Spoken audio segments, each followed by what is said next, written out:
ರಾಜ್ಯದ ಶಾಲೆಗಳಲ್ಲಿ ಶೌಚಾಲಯ ಸ್ವಚ್ಛತೆಗೆ ಮಕ್ಕಳನ್ನು ಬಳಸಿದರೆ ಬೀಳುತ್ತೆ ಎಫ್ಐಆರ್. ಶಿಕ್ಷಣ ಇಲಾಖೆ ಖಡಕ್ ಆದೇಶ.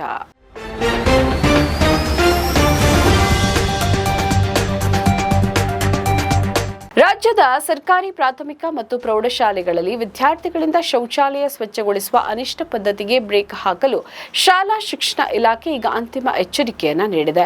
ಈಗಾಗಲೇ ಈ ಬಗ್ಗೆ ಹಲವಾರು ಸೂಚನೆಗಳನ್ನ ನೀಡಿದ್ರೂ ಕೆಲವು ಶಾಲೆಗಳಲ್ಲಿ ವಿದ್ಯಾರ್ಥಿಗಳನ್ನ ಶೌಚಾಲಯ ಸ್ವಚ್ಛತೆಗೆ ಬಳಸಿಕೊಳ್ತಾ ಇರುವ ಪ್ರಕರಣಗಳು ವರದಿಯಾಗ್ತಾ ಇರುವುದನ್ನು ಇಲಾಖೆ ಗಂಭೀರವಾಗಿ ಪರಿಗಣಿಸಿದೆ. ಇನ್ನು ಮುಂದೆ ಇಂತಹ ಘಟನೆಗಳು ಮರುಕಳಿಸಿದರೆ ಸಂಬಂಧಪಟ್ಟ ಶಾಲಾ ಮುಖ್ಯ ಶಿಕ್ಷಕರು ಮತ್ತು ಅಧಿಕಾರಿಗಳನ್ನೇ ನೇರ ಹೊಣೆಗಾರರನ್ನಾಗಿ ಮಾಡುವುದಲ್ಲದೆ ಅವರ ವಿರುದ್ಧ ಕಠಿಣ ಶಿಸ್ತು ಕ್ರಮ ಹಾಗೂ ಪ್ರಥಮ ವರ್ತಮಾನ ವರದಿ ದಾಖಲಿಸುವುದಾಗಿ ಆಯುಕ್ತರು ಅತ್ಯಂತ ತುರ್ತು ಸುತ್ತೋಲೆಯನ್ನ ಹೊರಡಿಸಿದ್ದಾರೆ. ಮಕ್ಕಳ ಹಕ್ಕುಗಳ ರಕ್ಷಣೆ ಮತ್ತು ಶಾಲಾ ಪರಿಸರದ ಘನತೆಯನ್ನ ಕಾಯ್ದುಕೊಳ್ಳಲು ಸರ್ಕಾರ ಈ ಕಠಿಣ ಕ್ರಮಕ್ಕೆ ಮುಂದಾಗಿದೆ. ರಾಜ್ಯದ ಎಲ್ಲಾ ಸರ್ಕಾರಿ ಶಾಲೆಗಳಲ್ಲಿ ವಿದ್ಯಾರ್ಥಿಗಳಿಂದ ಶೌಚಾಲಯಗಳ ಸ್ವಚ್ಛತೆಯನ್ನ ಕಡ್ಡಾಯವಾಗಿ ಮಾಡಿಸಬಾರದೆಂದು ಸಂಬಂಧಿಸಿದ ಶಾಲಾ ಶಿಕ್ಷಣ ಇಲಾಖಾಧಿಕಾರಿಗಳು ಮತ್ತು ಸರ್ಕಾರಿ ಪ್ರಾಥಮಿಕ ಮುಖ್ಯ ಶಿಕ್ಷಕರುಗಳಿಗೆ ಈಗಾಗಲೇ ಉಲ್ಲೇಖಿತ ಸುತ್ತೋಲೆಯಲ್ಲಿ ತಿಳಿಸಲಾಗಿದ್ದರೂ ಸಹ ವಿದ್ಯಾರ್ಥಿಗಳಿಂದ ಶೌಚಾಲಯಗಳ ಸ್ವಚ್ಛತೆಯಲ್ಲಿ ತೊಡಗಿಸಿಕೊಳ್ತಾ ಇರುವ ಬಗ್ಗೆ ಇತ್ತೀಚೆಗೆ ಕೆಲವು ಪ್ರಕರಣಗಳು ಬೆಳಕಿಗೆ ಬಂದಿರುವುದನ್ನು ಇಲಾಖೆ ಗಮನಿಸಿದೆ. ಈ ಹಿನ್ನೆಲೆಯಲ್ಲಿ ಮತ್ತೆ ಇಂತಹ ಘಟನೆಗಳು ಮರುಕಳಿಸದಿದ್ದಲ್ಲಿ ಅಂತಹವರ ವಿರುದ್ಧ ಇಲಾಖಾ ವತಿಯಿಂದ ನಿಯಮಾನುಸಾರ ಕಠಿಣ ಶಿಸ್ತು ಕ್ರಮವನ್ನು ಜರುಗಿಸಲಾಗುವುದು, ಅಲ್ಲದೆ ಪ್ರಥಮ ವರ್ತಮಾನ ವರದಿ ದಾಖಲಿಸಲಾಗುವುದು ಮತ್ತು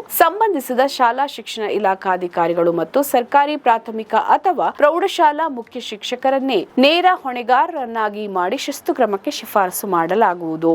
ನಮ್ಮ ಈ ವಿಡಿಯೋ ನಿಮಗೆ ಇಷ್ಟ ಆದಲ್ಲಿ ಲೈಕ್ ಮಾಡಿ, ಶೇರ್ ಮಾಡಿ, ಕಮೆಂಟ್ ಮಾಡಿ ಮತ್ತೆ ಸಬ್ಸ್ಕ್ರೈಬ್ ಮಾಡಿ.